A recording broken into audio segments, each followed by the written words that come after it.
आप सभी का हमारे चैनल में बहुत बहुत स्वागत है। सर, मैं आपसे पूछना चाहता हूं कि जो मुंबई में मुंबई में महानगर पालिका का चुनाव हो रहा है और धारावी में 4.5 लाख वोटों को बढ़ाया गया है, जिसमें हेराफेरी की गई है। इसमें आपका क्या कहना है?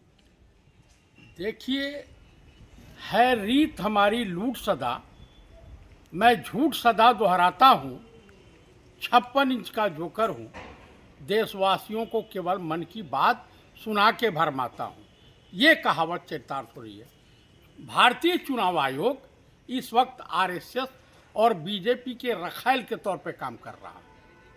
ये जितने स्टेटों में 12 स्टेटों में एसआईआर हो रहा है, इसके मार्फत ये वोटों में जो है गड़बड़ी करने के फिराक में है। ओबीसी, दलित और माइनॉरिटी जितने भी वोटर लिस्ट से बाहर हो जाएंगे, उतना बीजेपी के लिए ठीक होगा। जो इनके मन माफिक वोटर नहीं है, विपक्षी वोटर हैं, उनको चिन्हित करके हटाया जाएगा। ऐसा बिहार में हुआ है। जिस प्रकार से चुनाव के दौरान धांधली करके और chief election commissioner Gyanesh Gupta जैसा भ्रष्ट और नीच निकम्मा, जिसकी बेटी आईएएस अफसर है, नोएडा की डीएम, और जिस तरह से बीएलओ आए दिन आत्महत्या कर रहे हैं, इतना प्रेशर बढ़ाया जा रहा है, उससे यह साफ जाहिर होता कि हत्यारे भी हैं सब। हिंदू अगर 1 लाख, 10 लाख, 20 लाख, 50 लाख मर जाए, बीजेपी आरएसएस के मुख पे नहीं, कोई शिकन नहीं आने वाली है चेहरे पर। सबसे बड़ी बात है, बीजेपी की सरकार है मध्य प्रदेश में।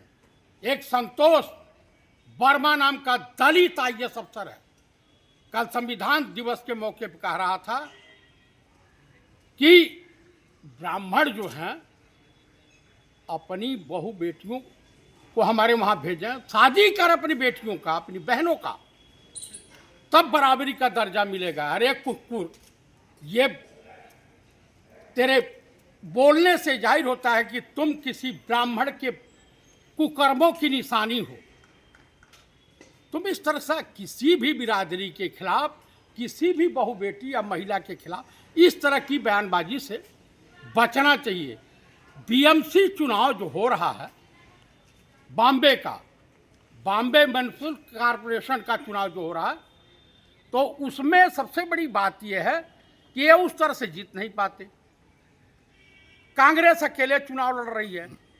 एकनाथ शिंदे, अजीत पवार, शरद पवार और उद्धव ठाकरे एक साथ मिलकर लड़ रहे हैं। तो कुल मिलाकर के इनकी हालत बेहद खराब हो गई है बीजेपी की।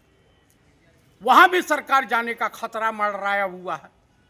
बिहार में आफत अलग चल रही है। केंद्र सरकार कब लुढ़क जाए कोई भरोसा नहीं। दरअसल इनकी प्लानिंग, आरएसएस और बीजेपी की प्लानिंग है कि विपक्ष को नेस्तनाबूद किया जाए।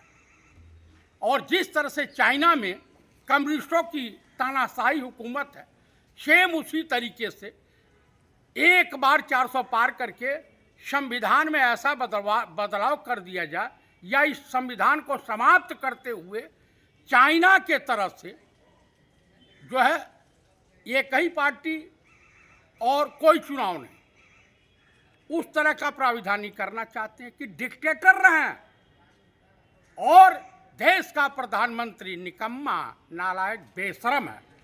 क्योंकि चाइना पूरा अरुणाचल को अपना हिस्सा बता रहा। हजारों वर्ग मीटर जमीन, हजारों किलोमीटर की जमीन ले लद्दाख में कब्जा कर लिया, लेकिन देश का प्रधानमंत्री और कोई गोदी मीडिया बताने को तैयार नहीं। अमेरिका में जो सेक्स स्कैंडल हुआ है, उसमें भारत के 3 महापुरुषों के नाम आ रहे हैं, जिसमें नरेंद्र दामोदर दास मोदी, अनिल अंबानी, हरदेव पुरी, ये 3 महापुरुष हैं। सेक्स स्कैंडल में नाम आया, हाँ, अय्यासबाजी में नाम आया है। तो कुल मिलाकर के चीफ इलेक्शन कमिश्नर तो जेल जाएगा ही जाएगा। और जनता, पहले कहावत है ना कि पहले लड़े थे गोरों से, अब लड़ेंगे चोरों से। ये बात आप बताइए, अगर नेता प्रतिपक्ष राहुल गांधी ने जो बयान दिया है, और कल ही संविधान दिवस के मौके पर नज़ारा देखने को मिला, जितने युवा अफसर अभी चयनित हुए हैं सब सेल्फी ले रहे हैं और मुंह देख रहे हैं। नरेंद्र दामोदर दास मोदी और राजा बाबू और छैला बाबू की तरफ कोई देखने को तैयार नहीं। और उसके बाद जो है इस देश का बेरोजगार नौजवान, सरकारी विभाग में नौकरी नहीं रह गई है। जो श्रम कानून आया ना, उससे हिंदुस्तान की युवाओं की रीढ़ की हड्डी में सुरसुरी दौड़ गई है। चाहे वो ब्राह्मण हो, अपर कास्ट हो, किसी के घर, और बीजेपी को हिंदू मरे, मुसलमान मरे, सिख मरे, ईसाई मरे, लेकिन ये उसी तरीके से जो है छुप जाते हैं जिस प्रकार से रात भर छिपकली कीट पतंगे खाने के बाद सुबह किसी महापुरुष की मूर्ति जो है तस्वीर के पीछे छुप जाती है। ये राम मंदिर के पीछे छुपने वाले लोग हैं, जबकि इनका न मंदिर से लेना देना है, न धर्म से लेना देना है, कहीं कुछ इनका दूर दूर तक लेना देना नहीं है।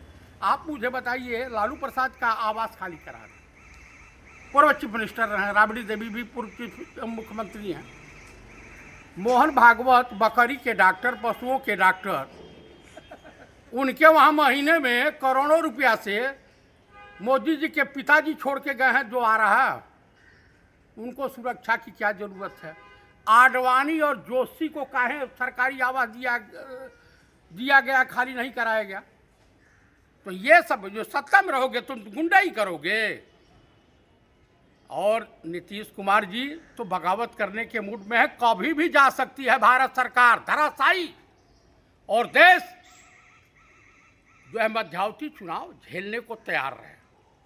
और इस बार बूथ पर ईवीएम मशीन को ध्यान में रखते हुए वहाँ पे आपके आदमी रहे, स्ट्रांग रूम में पहले ही पहुँचे रहे, और इन अधिकारियों पे, इन कर्मचारियों पे विश्वास करना बिल्कुल गुनाहे अजीम होगा। तो मैं हिंदुस्तान की जनता से अपील कर रहा हूँ कि 14 तारीख को वोट अधिकार दिवस के शुभ अवसर पर नेता प्रतिपक्ष माननीय पंडित राहुल गांधी की हौसला अफजाई करें और दिल्ली में अधिक से अधिक मात्रा में पहुंचे। जो बॉम्बे में हुआ है, जो बिहार में हो रहा है, ये न होने पावे।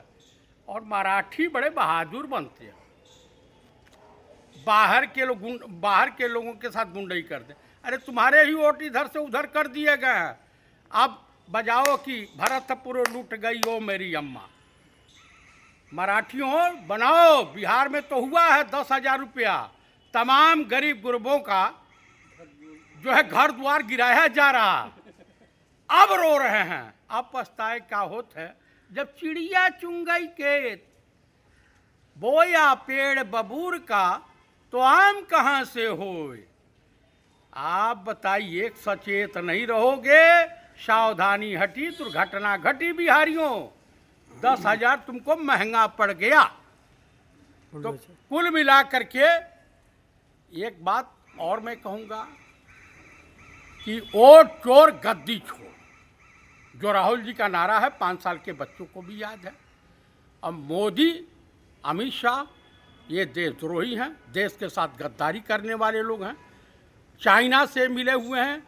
देश बर्बाद होता है तो हो जाए, लेकिन ईस्ट इंडिया कंपनी के तरह से गौतम अट्टानी, मुकेश अंबानी को स्थापित करना इनका मुख्य उद्देश्य है। तो मैं इसी के साथ देशवासियों से अनुरोध करूंगा, भाजपाई कार्यकर्ता या नेता या आरएसएस वाला किसी भी हिंदू के दरवाजे पे आता है तो इनका स्वागत लाठी और डंडों से करें, और करके अपने दरवाजे पे बैठने दें। व्यभिचारी हैं, दुराचारी हैं, भ्रष्टाचारी हैं, बलात्कारी हैं। जय हिंद, जय भारत।